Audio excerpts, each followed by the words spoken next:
Whatever happened to that topless maid service? I don't know the answer to that question. That had to be affected by COVID, right? Who wants a topless but mass? That's going to be a weird combination. There is one called Cheeky Cleaning, which is hilarious. That's very good. That's very good. I think my internet's like, what are you looking up? This website, it's like on their about page, has a bunch of men sitting around a table having like a staff meeting. and then it's about naked maid services. Okay, guys. Okay. What if our houses got cleaned and we had boners?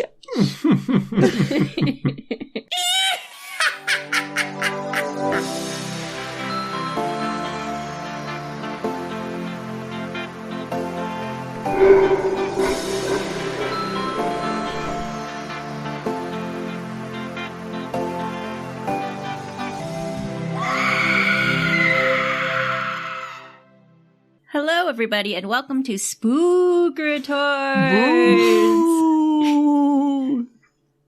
That was better than mine last week. Where's your best spook, Filip? Filip's here, everybody. Hey! You didn't introduce yourself. What are you doing? Filip's first. He's our co-host today. And I'm Danielle. And I'm Sam. And this is a podcast where one of us explains a weird piece of media, this time spooky, to somebody who has no experience with it. In this case, Sam and Filip. Oh, both of us. So excited to be here. Usually I'm at Sam's mercy. Today at Danielle's mercy. It's the first. You can see the power shift to the other side of the podcast. It's very exciting. He's a little scared, everybody. I'm like a brand new guest on the podcast. So I have no idea what's going on, Danielle. Explain to me your media. Explain to you my media. I would love to. I wouldn't call it a summary. So I was looking around online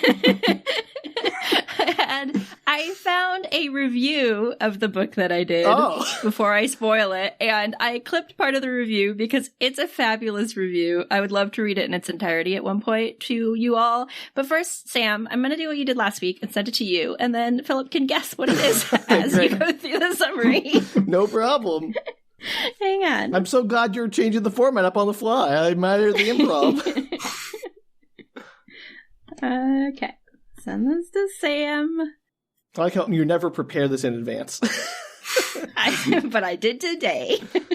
Quote. Oh, before we start, I'm I'm so sorry. I would like to say, to give credit where credit's due, this was a review by A Place in the Orchard on Goodreads. Great, sure. Goodreads, the place of all reputable reviews. It's a great review. All right, Phil, listen close. See if you can pick up the subtle clues. So subtle. The Orchard raves an utter triumph. You don't read these tales for in-depth characterization, for convoluted plot lines, for heartwarming journeys of self-discovery and understanding. You read them to find out where the crabs are now, who they're going to kill, what they're going to destroy, and how often they will go click, click, clickety immediately before snapping someone's leg off with their outsized razor-sharp pincers. Did you write this review, Danielle? No, I swear it's so good. Which means Origin of the Crabs, the third in the series, is something of a shocker, as Where Are They Now becomes Where Were They Then? And the answer to that is a small hunting estate in Scotland, miles from anywhere and owned by an extraordinarily unlikable money-driven businessman who would rather watch his entire staff get crabbed to death than run the risk of his wealthy clientele discovering there is a locked load of murderous crustaceans on the loose. So it's Scrooge McDuck versus the crabs. Got it. What? So good. Have I won in the lottery? Am I dreaming? Is it Christmas? 2 episodes in a row. It's Origin of the Crabs by Diane Smith. And crabs? Oh my god. And, we had to bring you on, Phil, for the double feature creature feature. Amazing. UK, not okay. UK is not okay. Something we should have come up with weeks ago. This is our third, as you said, in our creature feature rendition of Spook Retorts, also all somehow randomly set in the United Kingdom, in this case, Scotland. Love it for us. So you're going to do your best Scottish accent, right, Danielle? Gosh, I should read some of the quotes from the book because he writes in the accent Oh, no. and not in a great way. Oh, no. So we might have to circle back to that. I'm surprised they didn't do that in the first book, because wasn't that set in Wales? And they have crazy accents, too. But Yeah. I think maybe he is Welsh or something, or I don't know, but he did not do it nearly as much as he did in this What's book. the title again? I was so excited I blinked out. What is the... What's the name? Origin of the Crabs. Is this the... By Guy N. So Smith. what number is it in the series, though? Is Third. Okay, really? Yeah. What date? Great question, Sam. Because I remember the first book you did wasn't the first book, right? And then the second... No, the first one was the first one. And So then we then jumped maybe to like the fifth or that's sixth it. one. You jumped to the... Which was a like co-story that was not related, and then we jumped to the second one, Correct. which was the one in Australia. So now we're back on track. Great. Yeah. You should put in the comments the listing order of the books. And the Australian one was still part of the Commonwealth, so I count that as UK, not okay. First published June 1979. Okay, going all the way back. And good news, everybody. They're re-releasing all the crab books as like Kindle What? editions, and they're like $10 right now. So just in case you We can anybody finally wants get to buy them them. all. It won't be a million. It don't take like so much effort to find copies anymore. I know, it's amazing. Back in my day, we had to go to the open library to find copies for the Crabs books. All right, let's start this shindig. Oh, I can't wait to get crabbed. Crab dig. There are a lot of crabs. There are crabs for days. Danielle, So many crabs. Is our favorite marine botanologist in this book? Am I supposed to spoil that? I don't know if I should hold that in or not. Okay, great, perfect. No, I'm not going to tell you. You'll find out. Okay, I'm suddenly excited to learn. All right. Cue Freddie Law. He is sitting sneakily in some bushes, awaiting dark as he poaches fish on the Cranlarrick estate. Cranlarrick. I apologize to Scottish people everywhere for some of my pronunciations today. Yeah. So he's avoided the groundskeeper for 10 years and plans to do it for 10 more as he heads towards Loch Merse. Loch meaning lake. As he's Definitely scanning no for translation, fish, Danielle. just clarifying so that we all knew what was happening. As he's scanning for fish, he sees a creature the size of a large cat, and it disappears The Loch Ness Monster. behind a clump of rushes. That actually comes up multiple times in this novel. Really? Wait, Danielle, do you say the size of a large cat? Yes. Okay, so crabs have gone from size of a cow to llama-sized To baby to crabs, small then. car-sized. I can't wait to hear what animal they are next. This is the origin of the crabs, Sam. They are smaller for the time being. Okay, well, this Give is a it a moment. prequel. I can believe based on that. I should have figured that out. This is the first time anyone has spotted the crabs. If that's what this is. This could just be a creature the size of a large cat. We'll find out. Which could be a cat. It could be. He runs through all the possible animals that could be around the loch and decides it's likely an otter, which he's anxious to catch because he can sell its pelt for quite a bit of money. Oh no. He finally finds it hiding in the dark, two small red eyes glaring malevolently at him as he raises his arm, driving his gaff towards its head. Question. Gaff is like a scythe. Did you say a scythe? Kind of. Do you mean a scythe? Yeah, that. It's a cooler version of it. Is that the one that's the word you've read but never said? That's what they have in Scotland. Maybe. I love it. Question. Do crabs have red eyes? They do in this book, as we'll see, about 18,000 times. The reason we brought Filip in, because he's our slug spurt and crab spurt. So, Oh no. so Phil, if you want to jump in with any crab facts, we would always appreciate it. Possessed crabs, 100% red eyes. Yes. Yes. Oh, they're Red, possessed. beady eyes Love it. that glare malevolently. But to his surprise, there is no soft impact into the flesh of the otter, but a jarring clash against the creature, and he drops his weapon. He cries Wait, he out. thought it was an otter? Yeah. He saw crab It's dark. eyes. It's dark out. Yes, but otters don't have glowing red eyes. Well, maybe they do here, Sam. I don't know. Okay, Has he sorry. seen an otter? I don't know if he has. I have.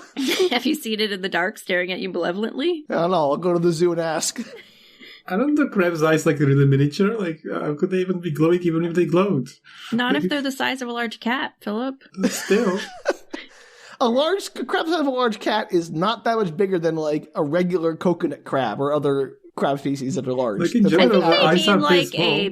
puma or a puma is way cougar. bigger than an otter. There's no way an otter is as big as a puma. What about a cougar? Like a woodsy cat. They don't get that big. Otters are like the size of a fox. Yeah, even smaller. I've seen bigger otters than that. What? Oh, Danielle's seen the big otters. My mistake. Whatever. Big I killer live close otters to an with their ocean. Thank you. pinchers. I didn't realize you saw the giant mutant otters. I've been to water-related things that have otters. Okay, we've been to the otter waters. I've been to Minnie on otter water. I've seen Minnie and Otter in the water. Anyway, he drops his not skiff gaff. How do you spell this, Danielle? Is it SCYTHE? Sure, that sounds right. It's a scythe. Now I'm just messing with you. He cries out, and the creature responds. Click, click, click. Oh, it's responds click. Yeah, it responds. Okay. Talking That's to how you laugh himself. in They're having a crab. real conversation now. I know this He one. raises his flashlight, or his torch, because it's set in Scotland, to look, and to his surprise, it's a crab the size of a fully grown hare. Just It's even I smaller love now. that they compare them to animals. It's my favorite bird. How big is a hare? They're pretty Smaller big. than Have you an seen otter. hares? I've seen like different types of hares. They vary widely in size. I know. Well, it's the size of a very fully grown large hare, Sam. But that's bigger than a large cat, a house cat. Maybe. Yeah, probably. I've seen a hare in the last actually few weeks, because I don't know. Of course you have. Next to the otter water. Next to the otter water's the hare mare. Where do I live? At a zoo. The crab moves forward, quote, its tiny face a mask of evil, and it lowers its weight to its weapon on the ground, breaking it in two. So this crab that's the size of a small cat or a large hare, or both, or some reason it had to change from one animal to the next. Make up your mind, Guyan Smith. No. Decides to sit on his scythe and break it. Yes, it's his gaff, technically. Whatever. Gaff. I'm Just sorry. saying. That was a gaff on my part. It surges forward and he begins to run, the man, not the crab, realizing belatedly he should have run towards dry land and not downstream. He pivots and he What? falls. Is he running through the water? What's going on? Yeah, he's running like along the bank. They And just turn left or right or whatever away from Right, the water. that's what he realizes he should have done, is not just like kept running down the beach, Does but he like step actually on a got crab up. and That's slip what he into a decides to pile of do. crab? Yeah, he does, no. So he pivots, he falls, one of the crab's pinchers slashing through his boot. And then he gets back up and starts running, almost taken down by the crab. But in the last moment, he manages to escape. And he's caught by the local gamekeeper. Very How clear. fast is I'm this sorry, crab? I didn't write that part of my notes, but he manages to get away from the crabs because he's caught by the local gamekeeper who does not see the crabs. So there's multiple. I thought it was just one crab. It is just one Okay. crab, I think, for now. There may have been more. Who So knows?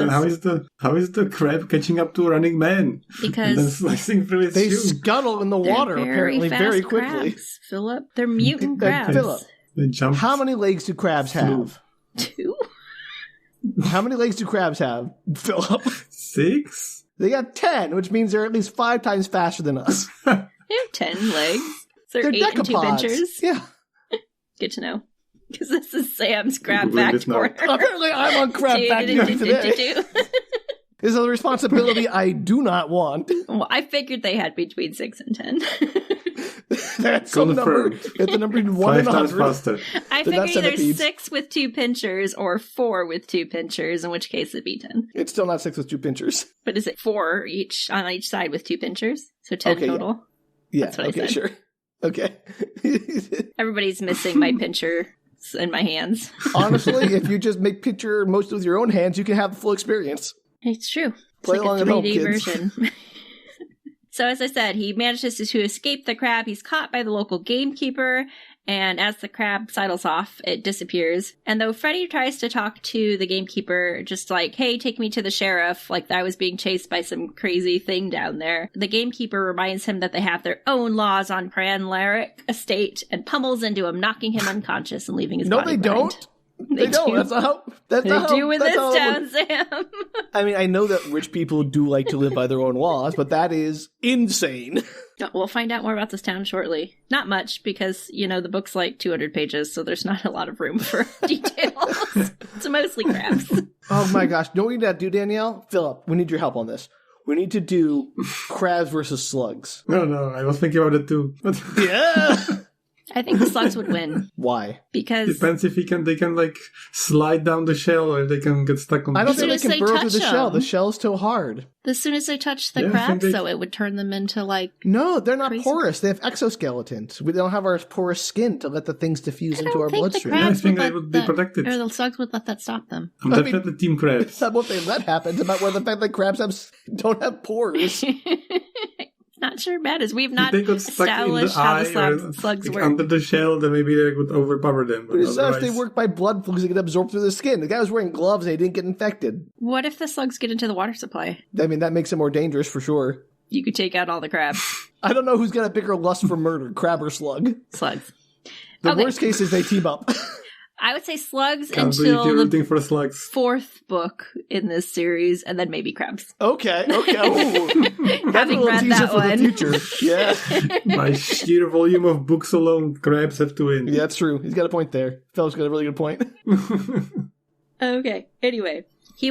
Freddie awakens the following morning and drags himself back towards his own cottage in the village, convinced the owner of the estate, Bruce McKechnie, has bred a big crab to use as a watchdog down on his estate. That's what he thinks is happening. That's awesome. Oh my god. I mean, yes. I love it. But that's his first thought? He's like, yes, that giant thing I saw was definitely a guard crab bred by the eccentric rich person who lives there. He stumbles through town, everyone ignoring him because they know better than to go against McKechnie, who owns the town. Bruce McKechnie, he took over this town, the estate, whatever. He's like the lord of the area, who took over after his kindly brother had an untimely death over the side of a precipice. Ooh. He's built a sporting empire. He fell over a cliff onto some bullets. Yes, he definitely fell over. Like he was murdered. I'm just gonna spoil this for you. Bruce just takes people out that get in his way, including his own brother. I didn't figure that out. But does he use the pet crab to do that? Oh, yeah. Assassin crab. That's amazing. Yeah. So the origin of the crabs is actually that he bred these crabs and they go awry. So he's like trying to make the perfect assassin. No one will ever suspect the crabs. Yes. Exactly. That's possible. We'll find out. Brilliant. If this book ever tells us where the origin of the crabs actually comes from. It's better, Danielle. It's in the name. Oh, no. I'm sorry. You wanted to know where the crabs came from? I wanted to know the origin of the crabs. The origin of the crabs. Told you the origin of the crabs. You're funny. I guess that's about me for wanting to believe. Fool me once. Yeah, I was waiting for them to be alien space crabs again, but too bad. We will never know. The origin of the crabs is just from this loch. They originated from this loch. Oh, okay. Wait, correct me. Are lochs saltwater or freshwater? I think they're freshwater, right? They're freshwater. So these are ocean crabs. Apparently this is attached to some kind of tributary to the ocean, yes. That was my question. How do they get freshwater crabs to live in the ocean? I don't know, but it doesn't matter in the next book, so whatevs. So...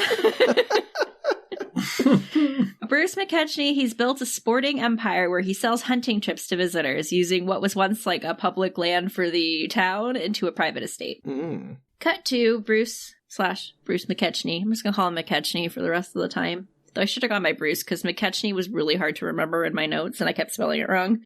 And he is very pleased with the estate this year. The loch is full of fish and creatures, and the gamekeeper ponders as to why it is like that, like it was not as good the year before. And McKechnie states, undoubtedly, the rumors concerning an underwater nuclear test carried out by the Russians in the Arctic Circle last summer were true. There are record weights also. Almost as though some form of mutation has taken place. Underwater life is fleeing, moving south, taking refuge where it can find sanctuary, such as the loch. What? That is makes perfect sense. the origin of the crabs. Okay, Philip, I'm going to need you to explain this to me because I'm confused. Let me lay out how I understand this. The Russians conducted an underwater test, presumably under the ocean. In the Arctic Circle, yes. Yeah. And so all the ocean life is seeking refuge in a loch in Scotland. Yes. They're moving south, Sam. And it's made them mutant and large. And this dude knows this somehow and is like, yes, radioactive mutant fish. What could go wrong with that? Like, I can make my rich friends eat that and it won't hurt them at all. I mean, it was 1979. Maybe they didn't realize that. This log has to be packed with crabs and life and fish. And also Arctic crabs? Question mark. They came from the Arctic. I don't know. All right, Philip, Crabspert, what kind of crabs live in the Arctic? Snow white crabs. Snow crabs! Yes! The correct answer! I'm so glad you got that. That's why you're the real Crabspert. All right, moving on. His gatekeeper lets him know that he's pondering because he's concerned about some crabs he saw. They seemed much too large, and he's worried about them. McKechnie and him set out to take a look because he wants to make sure that nothing's going to ruin his, hunting trips that are coming up. And they head out in their boat. The gamekeeper mentions Freddie Law and how he kept babbling about a monster at the estate, and perhaps he meant the crabs. McKechnie poo-poos it, telling him that he knows the locals always embellish rumors. There was one going around about his dead brother currently, and the gamekeeper is like, well, I mean, you know what happened to your brother. It's not really a rumor. And McKechnie is like, yeah, you killed him, just like the others who got in my way. I could get you life if I wanted. Basically, there's no proof. You can't extort me for any more money, so don't go getting ideas. So the gameskeeper is his assassin. Yes. And they have a contentious relationship, and yet he still assassins for him. Yes. He's probably paid well. Cool. Sure.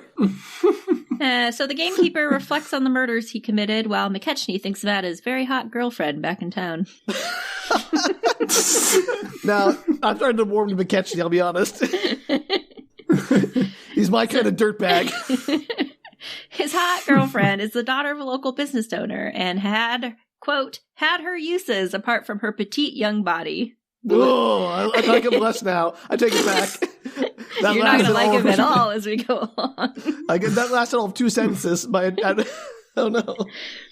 She also asks for his ears in the village, kind of keeping him apprised of what the community is saying. And he wasn't sure how much longer he could suppress the simple population of the village, as he calls them. They needed to know their place. Their place? Their place. Their place is in the revolution. In the resistance, yes.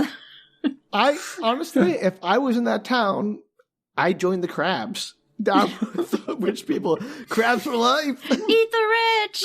Literally, let them eat the rich. So the boat slides up against the shore and they get out in search of the crabs. Just as he starts to think his gamekeeper is full of it, he sees a crab. It's a couple yards in front of him. Its pincers waved menacingly, and the tiny, hate-filled eyes regarded him steadily. A look of cunning, almost of superiority, showed on its hideous face. It knew that it barred its path. It recognized his fear. Dun, dun, dun! He's afraid? Yeah, it's He's a giant afraid. crab. It is a giant crab, Sam. Thanks, Philip. That was a really good one. Put this as the thumbnail. I captured a rare sight where Sam is transforming into a menacing crab. We should put a little crab over your face and we release that one too. You don't get the whole effect of the eyes. Well, you don't want to be out there in that picture. I don't. I'm just saying, it's not going to have the same effect, Danielle. And so he sees the crab. It was larger than a sheepdog. Make up your mind! They're all different sizes. There's baby crabs and big crabs, Sam. But why? Maybe it's grown since the other day. Why have to learn every animal on the planet to read these freaking books? It's so good. Why? That's the thing that makes me the most angry. I don't understand. It's my favorite part. How many times during the life cycle do crabs molt? Is it just once or repeatedly? Philip, as a crab expert, I expect you to be able to answer that. maybe those crabs, they molt like every day, and so it gets bigger. Okay. So it's double in size. Maybe it went from So it's the same crab from last night, but now he's molted and he's bigger. Yeah, it was a hare, and now So it's a it's like- sheepdog. Yep. Okay, here's my problem.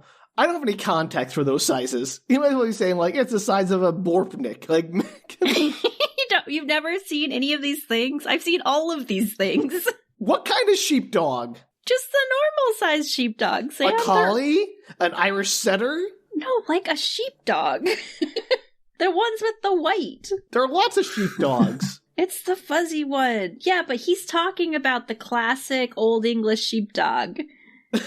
100% that's what he's sheepdog. talking about. If I Google sheepdog, I'm going to This see a crab million definitely like sheepdogs. tripled in size at least. Okay, sure. It's a huge dog. It's a large dog. It's probably a solid, 100-pound dog. I'm just saying, like, is it a large sheepdog? A baby? Okay, this guy is crazy. It was larger it's a large than hair. a standard-sized sheepdog, Sam. Okay.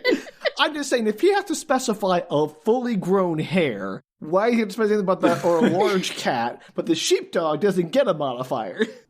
So sheepdogs are It's average implicitly size. large. That's They're just completely big easy dogs. to understand. But it's not a small car. So I looked it up. Crab fact corner, 5 seconds. Oh. So young crabs molt every few days. So because these crabs are the origin and they're very young, it makes complete sense. So every few days they're double in See, they're size because they keep molting mutating, and they're molting. probably mutating more quickly. Wow, we had an it actual depends. crab fact corner. On temperature and size and growth stage. So because they are very young original crabs, they are very What do you frequently say about molting. mutant crabs and how often they molt? Radioactive Yeah, maybe Russian more. nuclear It's test like every crabs. 5 minutes, they just keep growing. Okay, great. It's like trash all over the ground, over the floor. Crab shells because everywhere. The whole loch is keep full of them. molting. Yeah. So if the slugs started eating them, they would just molt them away. It's fine. See? Okay. Maybe the crabs are a bigger threat than you think, Danielle. All right. Well, so they're standing there and they see a crab that is larger than an average-sized sheepdog. Your classic Old English sheepdog that averages 100-ish pounds. And his gamekeeper, panicking, lets out a scream and tries to scramble up the rock face near them, but slips, sliding back down toward the crab below. Click, click, clickety, click. I love it. Wow, what dramatic reading. The huge crab descends on the man as McKechnie watches. He glances back as he retreats. Quote, its face towards him, but the features indiscernible, a morass of human intestines trailing from its mouth as it slurped greedily, its whole form covered with scarlet blood from the severed jugular vein of its victim. Poor gatekeeper. That's awesome. He's a good writer. I think, yeah, I mean, no offense to Sean Hudson, but Guy Smith, he does a great job with the gross descriptions. It's a man with class. I don't know about that, but he certainly knows how to make you understand how evil these crabs are. Every other sentence. McKechnie takes off. Quote, his agility was second only to that of the majestic stag. More animals! Hello. And he's finally... I want to believe that Guy Smith got one of those books of like, cow goes moo, stag goes hop, and is like, oh, an animal a day catalog, and he's putting that in his book. I just like the idea that you're in this character's head, and he's like, my agility is second only to the majestic stag. Like, it's in his head. He thinks very highly of himself. He does. This is accurate. He's finally above the murder slaughter below, looking down, and he hears them taking out his boat, them being the crab, so he walks back home. Sad day. So that's it? He just left home? People died and he was just like, oh, I guess go to. Yes. He's like, well, nothing I can do about it. So he's got murder crabs in his loch, and he's going to do absolutely nothing about it except maybe sell tickets to go hunting them. You'll find out. That would have been Great. the smart thing to do. I have questions about his thought process. Oh, okay. And one of them like, should have tell been, somebody? I sell tickets to hunt the crabs. He could have hired Rawl to take people hunting out of the water. The next morning, he assigns Joe Kinlet as the head keeper of the estate, so taking over the gamekeeper position, letting him know he had to let Jock go. Jock was the name of the gamekeeper. Probably should have told you that earlier, because it's great, but no, he's dead now. You're an amazing storyteller, Danielle. Impeccable. Didn't matter. He died. He lets them know that there'll be a party coming in on that Monday to go hunting, and he's decided that the loch is going to be a sanctuary this year to keep the population growing. Like, they should just avoid the loch area. Joe is aghast, as this is the prime territory for duck and geese hunting, but McKechnie insists. Darn those crabs, he thinks. How much longer can he hide them? What? Why is he trying to hide them? They're murder because crabs. geese hunting season. He needs to have the people go there. Let's just do what we plan to do with the slugs and nuke it from orbit. Not yet. Give it time. Cut to Christine Blacklaw practicing her sexy bed pose, waiting for McKechnie, wondering if she should marry him. And if he tired of her, she'd still get a good deal out of the divorce. It's not like she actually loved him, so, you know, she was game for anything. I admire her pragmatism. She's a character. He finally shows late, and she tells him she was worried about him, that there were rumors around town from Freddie Law that there's something in the burn, a kind of giant crab. McKechnie laughs it off before sidetracking her with sex, where he, quote, kissed passionately and thrusted eagerly. But things were not as they usually were. Something was definitely worrying him, she thinks. All right. Well, I gotta give Sean Hudson the win on the sex descriptions. I was going to compare the two. Kind of like his last ones were worse. This one's pretty chill. Yeah, but yeah. I'm sorry, we can't beat dildo murder. Vibrator murder, please, Danielle. Oh, excuse me. Much funnier to hear it rattling around inside the dead person's mouth after you've rammed it to the back of their throat. Or Eiffel Tower action. We don't have anything like that in these books. Exactly. So if we could somehow combine Guy Smith murders with Sean Hudson has some pretty good murders too, but Guy Smith's descriptions of murders with Sean Hudson's descriptions of sex, we would have the perfect pulp writer. I'll take it. One of the reviews did complain that there was not enough sex in the books. Crap sex. So after they consummate their relationship, he leaves swiftly, much to her consternation, and promises to return the next night. Back With at crabs. the estate. With crabs. Possibly big ones and small ones.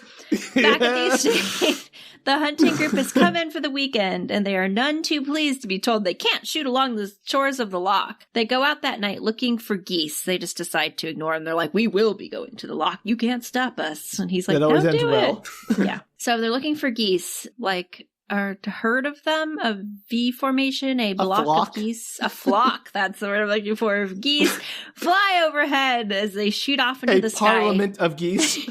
Murder of no way. Another fowl. Yeah. They hit one of the geese and it sails down into the loch, and their dog rushes off to catch it when they suddenly hear a sharp yell. Does the dog die.com? Maybe. Yes. Spoiler. Cut ahead 10 seconds. It goes silent as they go in search of the dog, using their flashlights to search the lake. They hear a noise, and the flashlight lands on a shape unrecognizable and tiny eyes that glowed and shone like uncut diamonds. Click, click, clickety, click. I love this clickety. How big is this form that they don't recognize? I don't know that we know that yet. Right now, it's just shadow. With diamond eyes. With uncut diamond eyes. Do uncut diamonds shine? With the whole point of cutting them into facets was to make them glitter. I can't tell you. Two men flee but collide into each other, losing their footing and falling into the lake. That's very funny. They do like a little slapstick, like boing. Yeah. Before they can escape, they're surrounded by crabs, and one feels the pinchers reach out and carve into his leg. He says the double amputation was swift, and he dropped deeper into the water before his arms were sliced off too. Quote, legless, armless, a human trunk, he bobbed in the water, his lifeblood gushing from him. Was his name Bob? Because that'd be ironic. No. Oh. But it's my I thought favorite. he would have his limbs broken, and then he would need a cast, because, fun fact, Crab Corner, a group of crabs is called... A scuttle? A cast. Oh. Another genuine crab fact from Filip's Crab Fact Corner. We're getting very smart on crab facts. I know. This is a new experience for us. It's a high bar. I don't think we can live up to it in the future. Last time they knew how to knit, so we're getting pretty good. It's called a cast because it's often used to describe their collective movement. But the consortium is also a correct term. Consortium of crabs. I like that. It sounds sophisticated. That's what these are for sure. They're like war planning crabs. They have meetings. I remember they had to have a plan to attack the military base in the first one. Oh, wait for it. Oh, no! They're smart from the beginning. The origin of the crabs. The reason why they succeed so long is because they're smart. They have meetings. My favorite thing so far is the fact that these crabs are of indeterminate size, but definitely smaller thus far than the crabs in the other books, and yet are just as able to slice through flesh and bone. Yeah, that turns him into a little Bob. So, back at the estate, the others in the party are waiting the return of the two that went out. None of them are important, except for notably Colonel Sanders, because that's pretty funny. That's a great name! McKechnie brushes it off as them likely just out and carousing, but secretly assumes the crabs have gotten them and isn't sure how he's going to write off their deaths. I don't know, have them sign liability waivers or something. Yes, there may be crabs, but maybe not. You hereby indemnify me from all crab-related accidents or death. He decides to head into town to visit Christine, hoping she can take his mind off things until dawn. I bet she does. Yeah, sure does. The next day, they report the men missing, because they still have not returned. The search crews head down to the lake to see if they can spot a trace of the men, but despite a search with divers that go into the water to search, they can only find the guns, and they can't say there's any evidence that the men drowned, other than finding their guns at the lake. And they don't spot any crabs while diving in the crab-infested waters? They do not. Like blood everywhere? Nope. No, the crabs cut them in the water. Remember, he was in the water. Oh.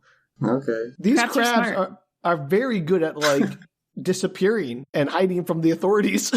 Oh, funny that you should mention that, because the police leave and McKechnie is just relieved that they didn't see any crabs and no one else died, and he takes a look over the loch, shivering. He had to admire the crustaceans, he thinks. The perfect murderers. They knew how to cover their tracks. Why?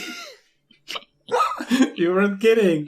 They know how to cover their tracks. They're crabs! What do they know about human laws? Everything, malicious, Sam. evil, genius crabs. They have people on the inside. Crabs on the inside. So it's a consortium of crabs. They know what they're doing. I stand corrected. Wow, these crabs are really impressive. The next day, or, whatever, someday in the future, John Barrett arrives at the estate to the brother of one of the missing hunters. Maybe Bob, I'm not sure. He wants access to the loch and the rest of the property to search for his brother, but McKechnie insists that between the lack of evidence and the dog that's missing, remember, it's kind of weird that the two guys disappeared and the dog. What are the chances? They likely went off somewhere or are faking their own deaths for some reason, and he refuses entry to John. Yes. If I fake my death, I'm taking the dog with me. Well, he loves his dog. John finds this very suspicious, and he goes to book a room in town instead. He's going to explore from there. Later that night, McKechnie seeks out Christine for more sexy times, but he gets really worked up by the idea of John being at the same hotel that they're at, because she's the daughter of the owner of the hotel, if I remember correctly, so that's where they stay. Christina seems to know a lot about him and about how he's staying there, and McKechnie gets very jealous very quickly. His anger at the whole situation between the crabs and Christina kind of making him jealous on purpose, talking about how he's probably better at sex than McKechnie is. He gets really ramped up and then he slaps her across her face. No! Yes. She throws him out because she doesn't put up with such nonsense. She's better than that. Good for her. And McKechnie vows not to let the crabs get him down. He's just going to work through it. I won't let those darn crabs make me feel bad about myself. Yes. Also, unrelated, was her name Christine because crustacean? I don't know the answer to that, but that's totally possible. Is she in league with the crabs? Yes. Great. All right, Philip, crab fact time. What's a crab's favorite food? Scottish sheepdog. Oh, no! Love the puppies! I regret asking. Sometimes knowledge is not freeing. It makes you sad. It does, actually. That's true. I think about that a lot in life. Ignorance is bliss. All right. So he leaves, sad about the crabs. Christina, meanwhile, immediately goes to find John and get some sexy times on with him because screw McKechnie. Yeah. Or don't screw McKechnie in this case. Is John even available or I guess we'll find out. Okay. She's hot. I assume he's single because we don't hear otherwise. And they get it on pretty quick. Next scene. No, good for them. Yeah. She was finally into a man her own age, which she hadn't been into in a while. It was like a fun new experience for her. And she fills him in on the whole crab situation. And she directs him to Freddie Law, being like, hey, Freddie was out there, saw a crab. You should talk to him. Maybe he can help you out. You know what? Christine might be the best person in this book. Yes. Yeah. Let's go with it. Bar's so low. far. Yeah, I'm going to say, that's not saying much, but so far. John meets up with Freddie, and Freddie reluctantly agrees to take him to the loch for a very good sum of money, but refuses to take him out to the burn, which is where he saw the crabs specifically. But he does take him out to the lake that night, and as the mist rolls in, John suggests horror movie rules, that they split up and cover more ground. You literally say, I saw this in a horror movie. It always works out. Yes, that's exactly how he approached it in 1979 before most of the horror movie rules were written. Yeah, sure. This is going to be a horror movie rule. Horror movies didn't exist before 1979. What are you talking about? I'm just saying they became tropes a little bit later. Sure. Meanwhile, McKechnie, unable to see the loch through the mist outside his house windows, loads his gun and heads down to the banks. Great hunter that he is, he's going to take out the crabs! Yeah, no. He's not.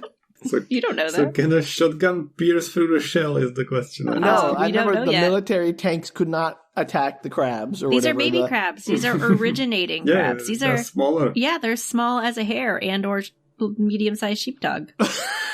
Okay, yes, very clear. As small as a large cat or Or sheepdog. the point gazelle, is, or buck, or whatever Philip's it was. probably right. Like.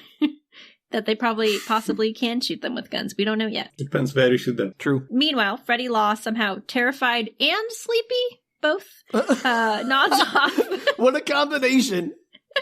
He nods off as he's waiting for the man-eating crabs. Wild thing to do. Did he not sleep well the night before? Like, what's happening right now? What? Know what you gotta do when you're facing a mysterious killer? Let your guard down. That can't possibly go wrong. A peaceful dream turns into a nightmare of tiny red eyes mesmerizing him, staring malevolently, a pincher as big as a scythe.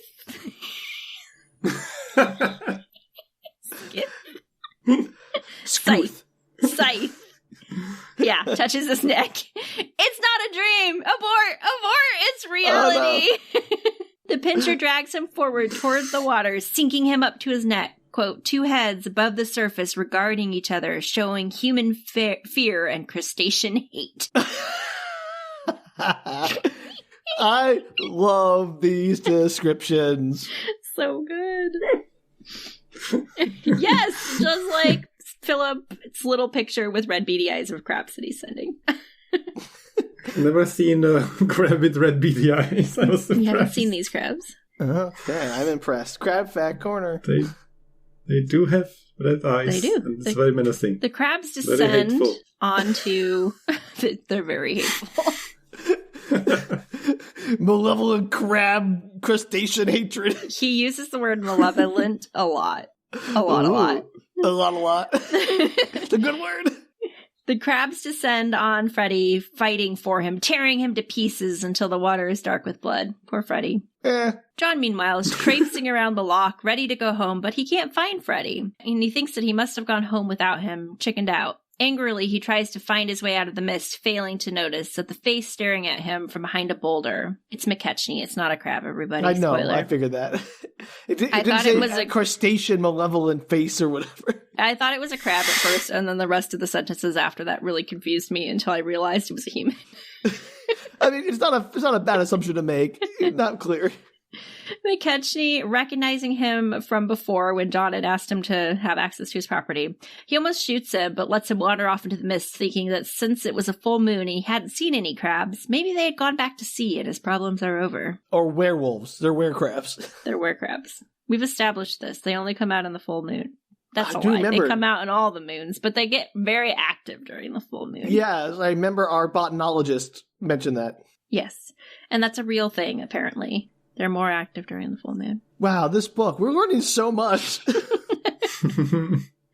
The next day, Freddie's missing, and Christina suggests that John visit another old man who lives near the estate, thinking he might have seen something living so close by. Who cares about Freddie, I guess? John meets up with Sandy Klein, asking about the possible crabs, and Sandy admits to seeing things in the loch that no one would believe. Crabs, did you say, mister? Yes, agrees John. Ridiculous. As it seems, I am inclined to think that they are responsible for the disappearance of 3 men and 1 Cocker Spaniel dog. Aw, Cocker Spaniel. Sandy shakes his head. It weren't crabs that I saw. It was much, much bigger. A kind of centipede crawling up out of the water. Dozens of legs, but no head. It wasn't a nothing on this earth. So it was like a human crabapede. A crab centipede. John says, I think it's highly unlikely that Loch Merse is harboring more than 1 species of outsized horror. You don't know. What, you know the rules? Maybe they all congregate together in a And if there was a radioactive Russian thing going on, all these creatures could be ginormous. We don't know. Exactly. John tells him he's pretty sure that Sandy just saw crabs, but they were in silhouette, and dozens of them coming ashore in a single file line would certainly look like a giant centipede. Ah, they walk single file to hide their numbers, like stormtroopers. Sandy warns him that the crabs have been sent as a punishment, sent by the devil to pay for the crimes of 1 man and the town, and to go back before it's too late. Good advice. Leave the people to their crab fate. Yeah, unfortunately, he doesn't do that. He must avenge his brother! Oh no! But against whom, though? The crabs or the rich dude? He still doesn't believe in the crabs, so it doesn't matter. Oh, okay. He's not seen them. He doesn't know. They must be seen to be believed, Sam. Oh, I forgot about that part. The next day, McKechnie gets cancellations on hunting expeditions, word spreading of the disappearances. And he comes to the decision that if the crabs would not go back to sea, they had to be exterminated. And then he has an idea. He recalls a poaching incident the previous year up near another river. A gang had used dynamite, and he happens to know where some is. Of course. What else? Dynamite. Philip, how effective is dynamite at killing crabs? Very effective. Good choice. Okay, great. 100% approved. Is it better or worse than cyanide? Better. Certainly more fun. So first, he has to go collect the dynamite from the old quarry where they conveniently just left it lying around, I guess, as one does. I know they've all my dynamite out and unprotected. So he collects it, he goes in, he finds the boxes, he pulls it out, and he heads to the lake, powering his boat along the coast and dropping dynamite every so many feet. He drops the last one and heads home, listening to the rumbles off in the distance. It's timed dynamite. It takes about 30 minutes for it to light up. 30 minutes. That's what he says. That's how he manages to make the whole, it's like the little thing that's connected to the dynamite. Oh, you mean the plunger thing? No. No, that he lit before he threw it in the water. The fuse. The fuse, yes, that was the word I was looking for, thank you.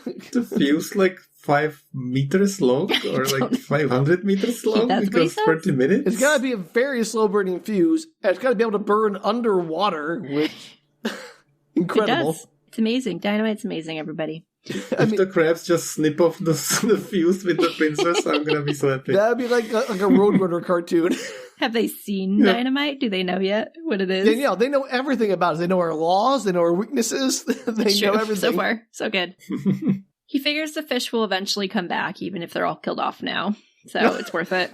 That's how it works. Your isolated loch will eventually repopulate if you murder everything inside of it. I'm telling you, it's connected to the ocean, Sam. I don't know what you want. I want a loch that makes sense. His gamekeeper arrives, letting him know there's explosions down in the water. They think poachers are there, and they ring up the police as they head out. McKechnie hoping that there not be any dead crabs floating on the surface, but then he's like, nah, they're too heavy. It should be fine. They'll sink. When did he become a crab spurt? He is immediately. He's a hunter, Sam. He knows about all animals. Philip, have you seen McKechnie at the local crab spurt meetings? Well, you wouldn't, would you? This is 1979. Weekend, so. Does McKechnie even make it? You don't know. McKechnie, my mistake. A couple of his workers go down to the loch to try and catch the poachers as they wait for the police to arrive.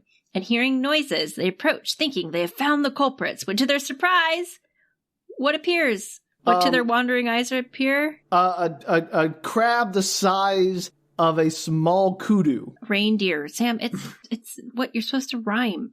What do their wondering eyes should appear but a miniature crab and 8 No, okay. A miniature crab the size of a reindeer. As big as cows, Sam! As big as cows! Oh, cows. They got the cow side. Okay, back to cows. Sorry, I'm not up on my night before Christmas rhyme. Sorry. These creatures have no right to exist in a sane and civilized world, he thinks.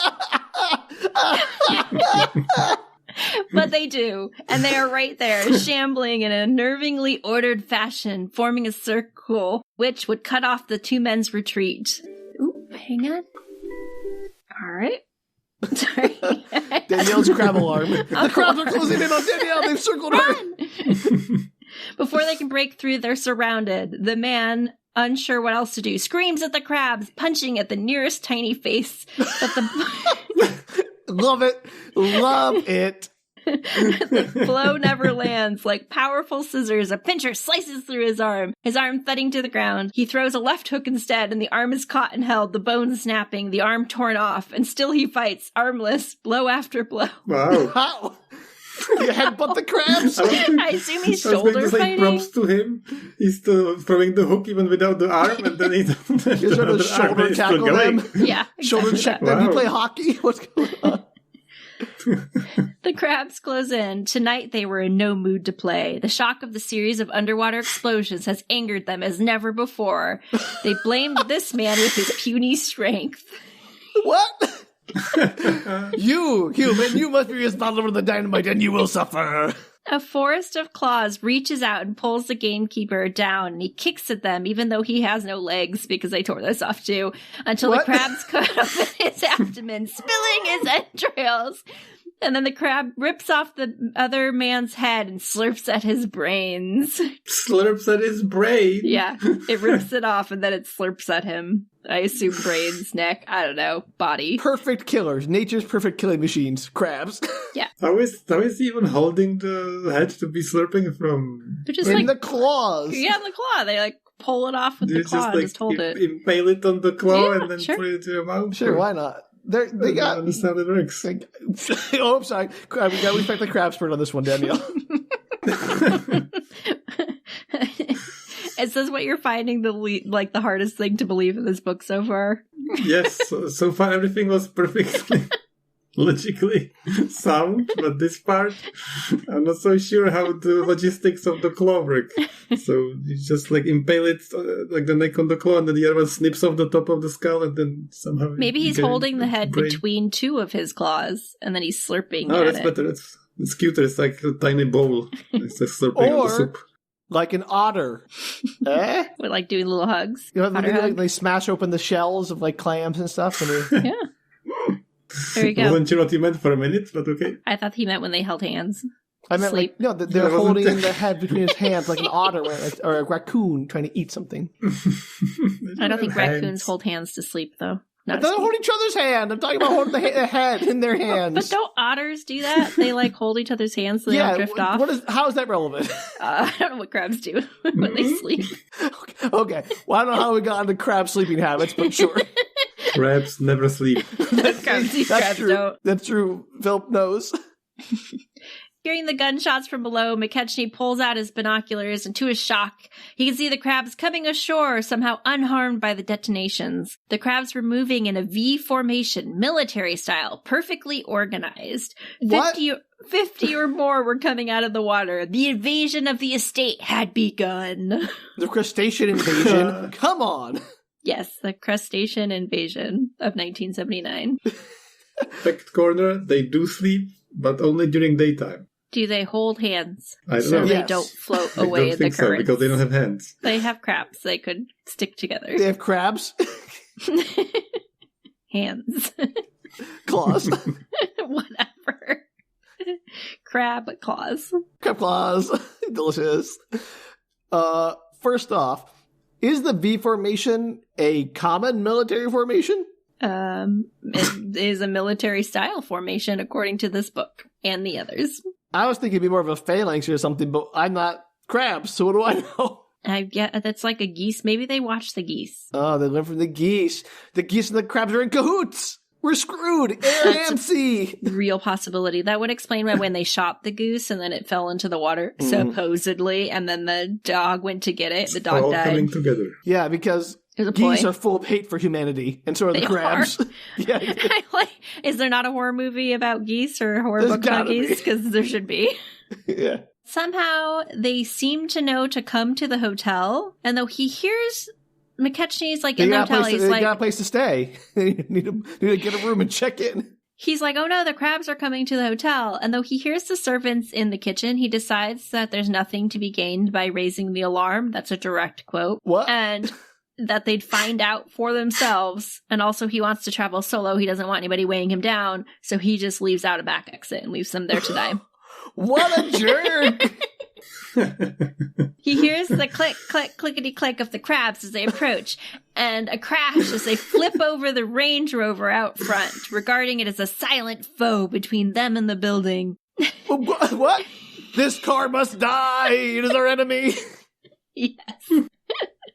Then the front door crashes in as McKechnie climbs up the hill in the backyard, 100 yards away from the building now, and his staff starts to scream. The women are trapped in the kitchen. The hall is full of crabs. The staff die left and right, torn apart by crabs, except for one brave woman who stabs herself with a knife to avoid crab death.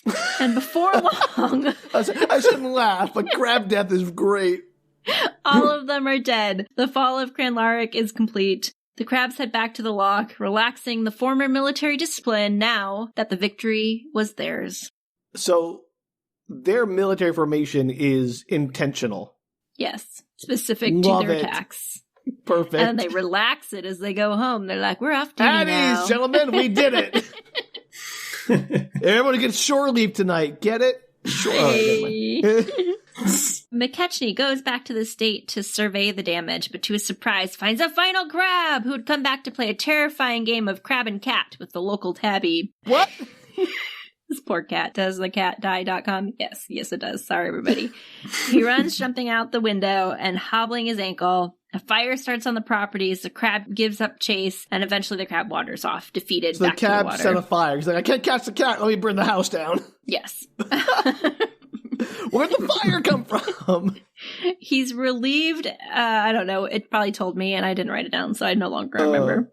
I think they did. The crab's like, well, if I can't catch the cat, let me turn on the stove here and set the place on fire. Yeah, he puts the gas on and then throws a match and leaves. Exactly. McKechnie's relieved at the fire because he figures it'll cover the damages so that nobody knows and he can get the insurance money. This guy is the worst! He's also very questionable in his priorities. He doesn't care. He murders people left and right. Murder crabs, not a big problem. Gotta make sure I cover my tracks if the murder crabs exist, though. He doesn't want to ruin it. He figures he can rebuild better than ever if he can get rid of the crabs. He's obsessed with getting rid of the crabs. How does he get rid of the crabs? The dynamite didn't work, dummy. I don't know, but I would think that, as you said, he should have just told everybody about the crabs and charged people money. Hey, here's money to get murdered by crabs. Well, hunters would come to, murder the crabs. They would try. They would fail. Yeah, and it would get bigger and bigger because you're just going to get richer and richer people out there who have murdered all the other things. That's true. This is like the premise of the book where they hunt humans, Sam, except it's crabs. The most dangerous game. Yes. Which is crabs. The most deadliest game, the most deadliest catch, the most deadliest food. They are crab fishermen, so that makes sense. Yes. He makes it back to town, follows up with the police regarding the fire. Somehow they already know that nobody died in the fire. They're like, we scoured the area. We can tell the ashes of people from the ashes of things. And we know that there were no people. There were no people who died in this fire. So something's up. There were no people in there. Where were the people? And he's like, I don't know, man. It was a fire. I wasn't there. So the crabs consumed the bodies. I got that. But my question is about the ashes. How true is that? I Googled that. Apparently you can. I do not believe that you could do it within the 24 hours or whatever that this has been. That is, thank you, Danielle. I'm so glad you looked that up. And I also don't know that they would know where the people would even be in the house, to check the ashes. You'd have to specifically check the kitchen. And how would they know that? Also, if there are a lot of ashes, they all get mixed together and diluted or whatever. Yeah, but I did Google it because I was like, shenanigans. But you know what? We should trust Guy Smith. He knows what he's talking about when it comes to crabs and forensics. Sure, that. Crab forensics. Anyway, police feeling mighty suspicious with the disappearance of now 8 people. And they've heard the giant crab rumor, but aren't sure how seriously they should take that. Very, very seriously. Nope. Doesn't matter, Sam. The crabs are going to take over the world. At least he can die fighting. He does. Maybe. Oh, good. Great. Never mind. Possibly. We'll find out. Not if he actually is joining Filip's Crab Fact Corner meetings that he's having. That's true. In which case he started the Crab Fact Society. So within days, word has spread, and the papers suggest that Nessie is a traveling serial killer. That's amazing. Soon, spectators from all over have arrived to check out the monsters of the deep. John worries that what will happen if the crabs attack at night, and Christine agrees, thinking it may be one of the most terrible slaughters in the history of mankind. We've done a pretty good job of slaughtering ourselves, thank you very much. Even up to 1979. Oh, especially up to 1979. 2.5 weeks run with no sign of the crabs. They've just disappeared, which they're like, we're done. Amazing. Yeah, they're like, whew, that was a lot of people. We're full. This puzzles McKechnie, and he wonders why he didn't think to pay admission to come see the crabs. Oh! I should be the rich billionaire psychopath. You'd be a great rich billionaire psychopath. Thank you. I think Filip would be terrible at it. What, because he's too kind? Yes. Thank you also, question mark? I don't know which one should be more insulted. You're kind too, Sam. You just would also make a good rich billionaire psychopath. So there's like different versions of kindness. Oh, what? Okay. If you didn't have morals, you would be evil. Okay. But Phil without morals wouldn't be evil? No. Okay, well, glad we answered those questions. Clears it up. We can get into it later. I don't have time to unravel my whole psychology. Yeah, right. That's a rabbit hole we don't want to go down. So there's like a big party at the beach, and people are there trying to see the crabs. They send a search party below the water, but come up empty. They don't see them. And as the weather turns, crabs are so good at hiding. They're really good at hiding. And as the weather turns worse, people start to dissipate with a lack of crabs. So you're like, nah, we're not sticking around. There's no crabs here. It's all a lie. Meanwhile, back at the estate, he has another idea, and he heads out sneakily one night to the gamekeeper cabin. He sneaks past the crime scene, and he nicks the unmarked plastic 5-gallon drum containing a fine white powder, wondering why he hadn't thought of it before. Any ideas? Cyanide? What do you think, Filip? I hope it's not cocaine. My second guess is cocaine. That was my first thought when I was reading it. Spoiler, it is not cocaine. Is it sugar? Are crabs allergic to sugar? No, maybe it's salt. It's baking soda. If they use salt against the crabs but not the slugs, I'm going to lose it. No, you're right the first time, Sam. It's cyanide! Cyanide! What? Ends with all of life's problems. Oh no. Why is it always cyanide? Because that's the only poison anyone ever knows about. Quote, nothing can escape it, not even the crabs. They'll die quietly and nobody will be any the wiser. Which seems untrue if you pour it into the water supply, but what do I know? You think that a lot of them are going to die. Also, are crabs actually, is cyanide a poison to crabs? I don't know. I don't know. Were they two Not slugs? to those crabs. Did we Probably empower them. I don't know if crabs have the same biochemistry as us. two slugs? I feel like they could have Probably trialed it similar on enough. the slugs. Yeah. They cannot trial it on these crabs, unfortunately. No, unfortunately. It's probably close enough, but you never know. Because aquatic creatures maybe have different biochemistries, blood chemistries. I'm not a botanologist, clearly. We need Cliff Davenport here to solve this problem. Next week, perhaps. Oh, I miss Cliff. He's the hero we deserve. I desperately want to read the last book in this series. It sounds amazing. Well, you'll have the opportunity soon, it sounds like. I just hope they start speaking at some point. Like they just, Talking crabs. They Yeah, it's just a possibility. send some messages by clickety clicking like Morse code, and then They seem to talk They to each just other say, just "Oh, fine. yeah. That's true. I mean, Coordinate if they're their doing attacks. V There should be like a formations. drama negotiation scene between the government and the crabs. That's what I want. And they occasionally fall back. They're like attacking, and then all of a sudden the crabs all just start to fall back, which means one of them was like, fall back! And they're like, okay! And then they all go. Retreat! So they clearly are like talking to each other. Yeah. All right, 50 yards from the edge of the loch, he pauses, hearing a car climbing up the road below. He hears a crash, and then the most dreaded sound. Click, click, Crabs. clickety, click. He was too late. They were already out of the loch. They're rampaging through the countryside. No! Oh! Oh! Scream, Filip. Run for your life from the crabs. We're not getting in on this. There you go. You love it. Poor Filip. We make him do such terrible things. I know, he hates it. He decides it doesn't matter. They'll return to the water eventually, so he's just going to put it in anyway. This dude's like, anytime the crab should be like, nah, it's not my problem. I'm just going to go. It'll sort itself out. But as he's about to try and get to the water to put the cyanide in, a click, click sounds behind him, and he whirls around. A crab appears, standing between him and the loch. It was wounded, only one pincher, and it wanted revenge on the man who had dropped explosives into the loch. I guess they were watching him. Yeah, okay, what size is the crab? Good question. It does not say. Or if it did, I didn't write it down. Size of a house, crab size of a house, sure, it worked for me. Sure. Probably another cow. Question. The dynamite managed to blow off a crab's pincher. Yes. But otherwise, the crab seemed largely unharmed. Yes. How? Maybe some of the crabs died, Sam. I don't know. It flung the dynamite away with the pincer and then it exploded on his it was like a sacrifice. Like it jumped on the grenade to save its friends. Yes. McKechnie runs for it, but quickly finds himself ankle deep in the bog. The crab comes after him, stomping. The crab comes after him, stopping as it slogs through the mud, finally coming to a pause, stuck as well as they face off in the bog. Crab stuck in mud. Great. It's a bog, Sam. It's like they're just stuck in the bog. McKechnie laughs, realizing they're both trapped and they're both dead. He reflects that he should have lured them all to the bog. What? Why is the crab going to die? Because it can't get out of the bog, Filip. Because it can't get out of the bog. But that's where they live. That's like their comfort zone. They live in the loch next to the bog. Not in the bog. Come on. The loch is the water. The bog is a bog. If a crab died in the mud by not being able to get out of it, there would be no crabs left. It's the bog, though. It's like quicksand mud. It is like mud. Mud. Not your fancy pants city mud. This is real country mud. These are like the tar, like La Brea tar pits or something. These are like mud bogs.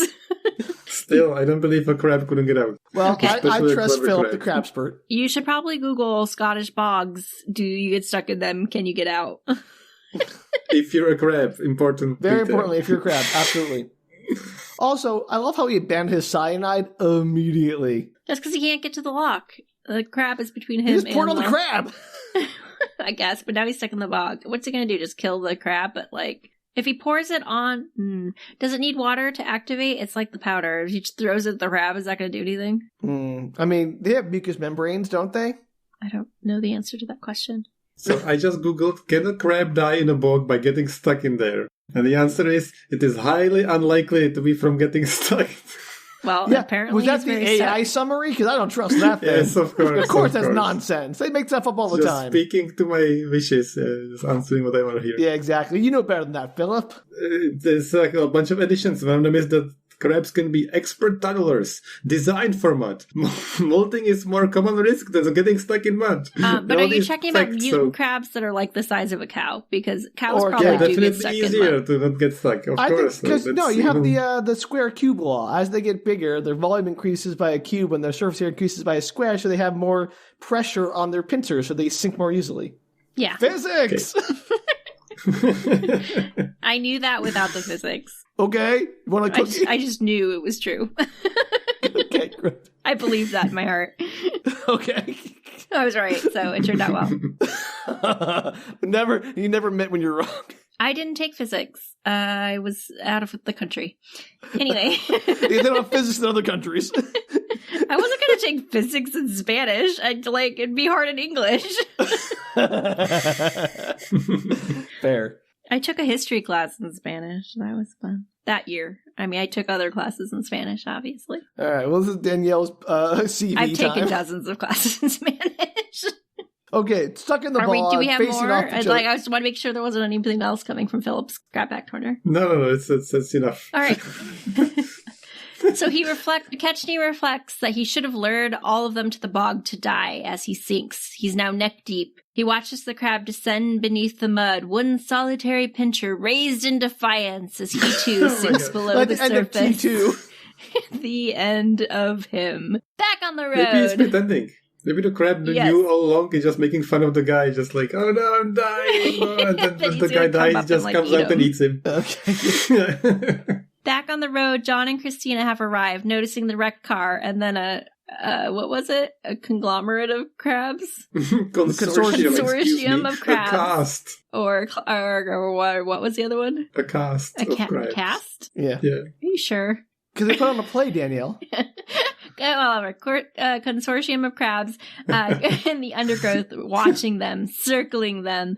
The largest one is in the front, their obvious leader, who I assume turns into evil leader crab in the future books. Oh, obviously. He's got an origin story. John wonders if it's male or female, or how to sex a crab. All very important questions while he's surrounded by them. Let's clarify what he means by sex a crab. To check the sex of the crab. Is it male? Is it female? How do you sex a crab? That's the less interesting option. But how do you do that to a crab the size of a house or cow? Can you spot it from far away, or do you have to... I just thought he was really horny. Christina reflects on how glad she is that she had not let John come alone, as life wouldn't be worth living without the guy she met 3 weeks ago. What? She's not attached to him? Yeah, they're gonna get married, have babies. Wow. I don't know. It's a pity, though, about the unborn child, given that the crabs were descending and they probably wouldn't live through it. He grabs Christina as the crabs... What? Whoa. A lot in that sentence, Danielle. So Christine... Or Christina. Pregnant. My notes say both. Okay, whatever. Crabstina, pregnant with one of their babies. Yeah, and she's like, she couldn't even test for it. It's way too early. She just feels it in her soul that she has an unborn child. Again, they've been together like 3 weeks. But is it McKechnie's or is it John's? No, we don't know. It's implied that it's John's. Okay, so she is 2 weeks pregnant. at the stage of, I can't live without you and would rather be torn apart by crabs than survive with my baby. Yes. What? That broke my brain. She's not going to make it out alive anyway, Sam. It's too late. Yeah, no kidding, but she's glad about it. Yeah, she is. She's like, it's a shame about the child. That's what the phrase is. But at least I'll die with my lover instead of having to live without him. Yep. Yes. That sounds like something from the Slug book, like a character decision from the other story. I was true love, Sam. Love at first sight. Love at first sex in the hotel. Love at first spite sex. It was a match made in heaven. Incredible. So John grabs Christina as the crabs circle them, or Crabstina, as an embrace that said all. Shut out everything. 2 people in love in a world of their own. A higher plane where crabs did not exist. Oblivious to everything else. Euphoria. That's the end of the chapter. Where crabs did not exist. I'm sorry, that killed me. And we're to the epilogue. Very quickly. By July. Can we take a moment here to appreciate that the hug that erased crabs from existence was the thing it's a higher plane. They moved to a higher plane where crabs do not exist, Sam. Absolutely. I like how the version of heaven in this universe is no crabs. Well, it would be if your whole town's being descended on by ginormous cow-like crabs. Absolutely phenomenal stuff. So, in the epilogue, by July, the summer, the tourists are back to the Welsh coast. They come in the thousands, thronging the beaches and camping on Shell Island. And then the crabs return. Dun, dun, dun! That's the epilogue. I don't know what happens to the town. Nothing's resolved. So, gonna get eaten some more. Yeah, it's the first book. Work. Welsh Coast, Shell Island. That's the first book. Question. No. If everyone knows it's crabs, why is everybody died?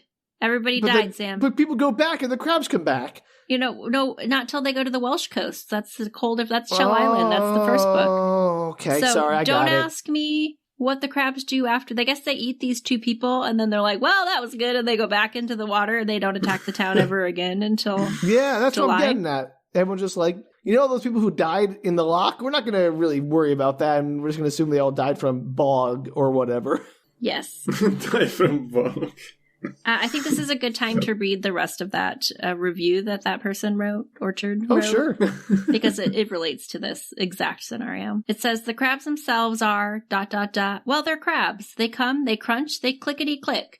Despite the title, we really don't learn much about their origin. Some vague reference to the Soviets testing an underwater nuke is about as scientific as it gets. But as the body count mounts and the carnage increases, we do wonder if this truly is their origin, how reports of their existence didn't make their way into the outer world, so that when they reappear in Book 1, the authorities at least have some idea of what they're facing. Surely one of the survivors must have told their story. The answer to that, it turns out, is gruesomely simple. There are no survivors. Okay, amazing.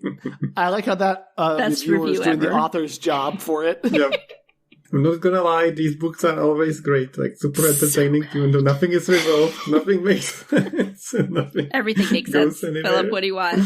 Yeah. I mean, I am amazed in that book how every character seemed completely foreign to me as a human being. Like, I understood nobody's decisions in that book or why they did anything that they did. And that is impressive. Like, even John, I guess John made the most sense in that he was trying to avenge his brother's death, yada, yada, yada. But, like, Christine and McKechnie and all the others, like, they just baffle me. Agreed. I'm 100% sure that if Sean Hudson wrote that, he would definitely have women have crabs in the story. Just so we could say That's true. Just like Guy and Smith mixes his sex and his crabs, which is unfortunate. Yeah. He does a little bit. Aren't they attacked at one point? Isn't there somebody in the first book who's attacked while they're having sex on the beach? Yeah, okay. Yeah, you're right. Well, but the crab pinchers don't, like, do things like they would in a Slugs book. That's a good point. Do things. I was trying to be polite. Appreciate that. Also, I have to agree with Danielle that I'm very curious where this book series goes, because clearly they have some kind of ramping up evolution of the abilities and organization and tier rankings of crabs. Because my favorite character is the crab commander from one of the books. He's a great character. So I hope there's gonna be I wish I could tell you what happens in the next book and then tell you the summary of the last book, which I have not read. But I wish I could tell you the difference between those two, because I think it would astound your brain. Danielle, you're doing an amazing job teasing future episodes. I'm so excited about the last book that I haven't even read. I just want to read it. This has been such a treat for me. Thank you so much. This is my favorite kind of big fan of your show ever since the first crab book. That's where we really became a proper podcast, was crabs. Dreams do come true, Philip. You get to be on a crab book. Super schlock movies like the ticks and the slugs and the crabs and all this, and it's always been my secret fantasy to do something like Danielle is describing, like write a schlocky horror book series. Each book is 100 pages, but it's got 20 entries in the series, and then it goes to space and they become space traveling species or something like that. The least surprising thing about that to me, Philip, is that they go to space. That is you all, if you were to do a pulp horror, you would do your sci-fi pulp horror for sure. Of course. Yeah, but they'd start out normal. Go there. Yeah, I know. They start out as sheepdog-sized, and then go to cow-sized. Then they would drive in cars. They would develop different technologies, like crab technologies, and then finally they would fly into space. And they would meet another species. Maybe they would observe another species evolve from slugs, and then they would be, the space wars, space slugs versus space crabs. It's probably That sounds like Hyperion. with the different the different ultimate intelligences fighting. Just you got your slug UI and your crab UI. What are you waiting on, Philip? Write the books. Star Trek Voyager, where Janeway devolves into the slugs. You mean here in Paris they become lizard creatures and have sex? They become lizard creatures. So somehow they appear in the Star Trek universe and they meet Danielle, you know what we're talking about. It's just like... Don't look at us that way. Amazing, Phil. If you ever need someone to read those books on a podcast, let us know. Yeah, we will interview you and we'll read the books and do them for you. 100%. We'll start a podcast just for your 20 books. Yeah, where we can do a spin-off. Filip Retorts. Don't say that twice. I might write it. Do it. Then you're going to have to read it. Do it. I'm sure we can all collaborate on some amazing... That's what I was going to say. We should co-author this. We should definitely write this together. I'll totally read and edit those for you. Yeah, okay. We'll see how that goes. Oh, Danielle, I don't know what upsets me more about those books. The fact that Christine is like, I don't care about my unborn child. I just want to die with my lover. Or the fact that the crabs seem to have a size that is different and every animal on the planet needs to be compared to them. That's the best part. I always wonder if the author actually was doing that on purpose, like the 18 different animals, or if it was just like an easy reference point was like, oh, it's this big, and he doesn't realize how often he changes animals. Well, the fact that whatever his McKechnie is like, I'm a gazelle is great. Whatever he said, I forget.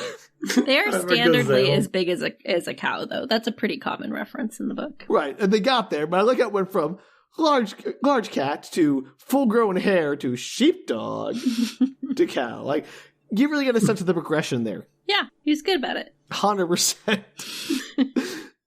Then there's small so car. I've got to ask, if you were to pick an animal of choice, which would be your horror animal choice? Like the slugs or the squirrels. Sloths. Recently there was a movie called Slaughterhouse. Yeah, so you've mentioned that before. Yeah, that's pretty good. I recommend it. Squirrels would be pretty great. Squirrels are vicious, though. I believe it. That's like with the birds. Yeah, you can do a bird version of it. I think I do a butterfly, like bird version of it. like a slightly oversized butterflies. Squirrels. The butterflies would be good. I can see that happening. That's just they can the suck birds your by brain Alfred out with their Hitchcock. suckers. Yeah, The Butterflies by Filip. Then they become space butterflies. Yeah. Every time with the space. I mean, you'd be consumed pretty quickly by butterflies if they like mobbed you. Yeah, I'm sure their but you can also proboscises fight are them really very easily good at because the wings would break very easily. So they're Russian nuclear tested animals. They probably grew teeth. The monarchs, they're out of milkweed and after your blood. What for like vampire butterflies? There we go. They drain you like they're drinking nectar from a flower.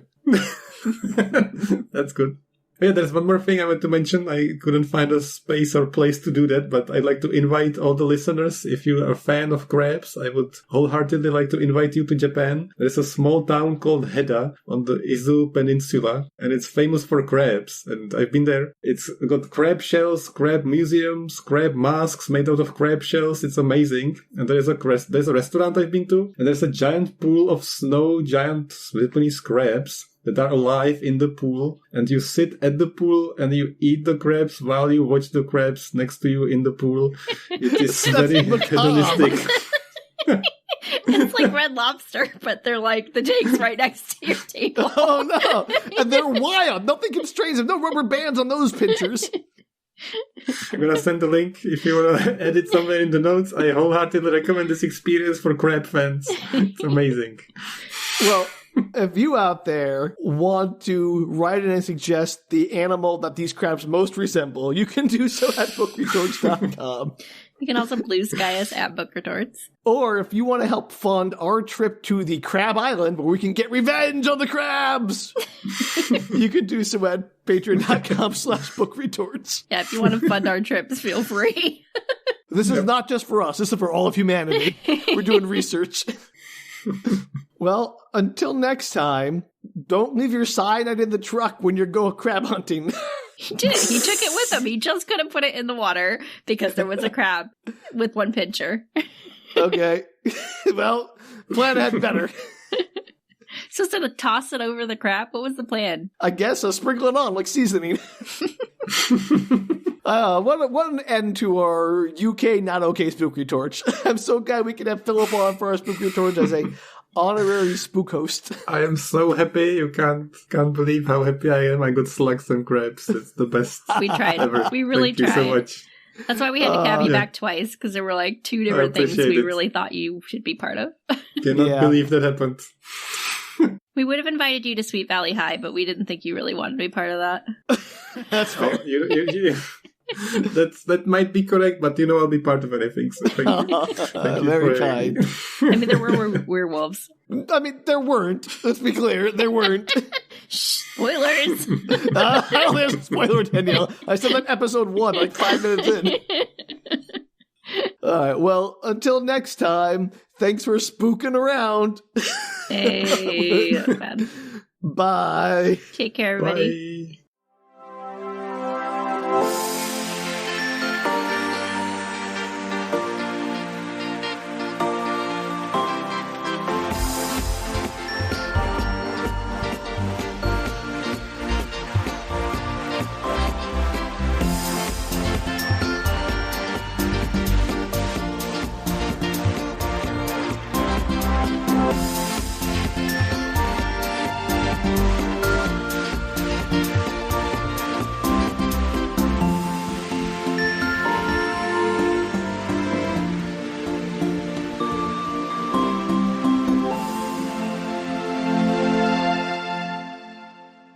What do you think we're doing today, Philip? If you have any guesses. Oh, it's a book. No. Oh. Okay. Don't mess with him. Sorry, I can't help it. Look, you gotta keep your guests on their toes.